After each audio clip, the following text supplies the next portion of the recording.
know about the first repatriation flight from India which has gone to Australia after the end of the travel ban? On the other hand, Scott Morrison said on Australia's international border closure that they are now facing increasing pressure from the rest of the world to reopen Australia. To understand the whole news, stay in the video till the end, and yes, make sure to like the video and do not forget to subscribe to our channel. Warm welcome from Brain Drain Consultants to our immigration information and news channel A2Z Immigration Updates. Last month, the Australian government came under fire for temporarily banning all travel to and from India, a move that attracted widespread condemnation from politicians, expatriates, and the Indian diaspora.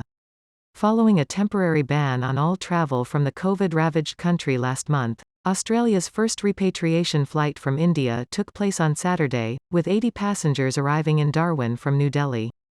Before boarding the government-backed Qantas flight, passengers had to demonstrate 2 negative COVID-19 samples and were taken to a converted mining camp in Howard Springs, Northern Territory, for 2-week quarantine.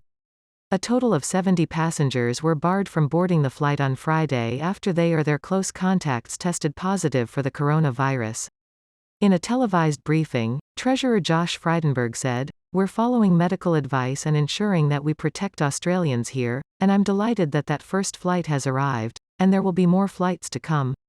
It's essential to complete the testing that we're doing now before people board those planes bound for Australia. That is the procedure we are using and will continue to use." This month, the Royal Australian Air Force would fly 2 more repatriation flights to the Northern Territory, with around 1,000 people expected to return by the end of June. About 9,000 Australians in India have applied to the federal government to return home. The government plans to more than double the size of the quarantine facility in Howard Springs, about 25 kilometers, 16 miles, southeast of Darwin, so that it can handle 2,000 people arriving every 2 weeks starting in June.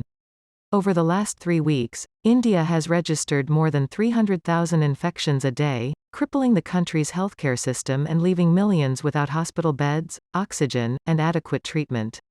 With emergency lockdowns, border closures, and rapid touch tracing, Australia has been one of the most effective countries in the world in containing the pandemic.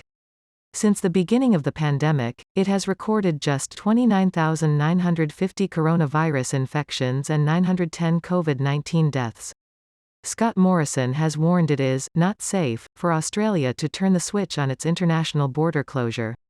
After expectations in the budget revealed that border restrictions will not be eased until mid-2022, he has rejected a growing drive from MPs and business leaders to reopen the country soon. Mr. Morrison said in Brisbane that Australians recognised the value of being vigilant when it came to maintaining the hard border. On Monday, he said, "It is not safe to take those next steps right now." He went on to say that the borders aren't open one day and then closed the next. That is not the case.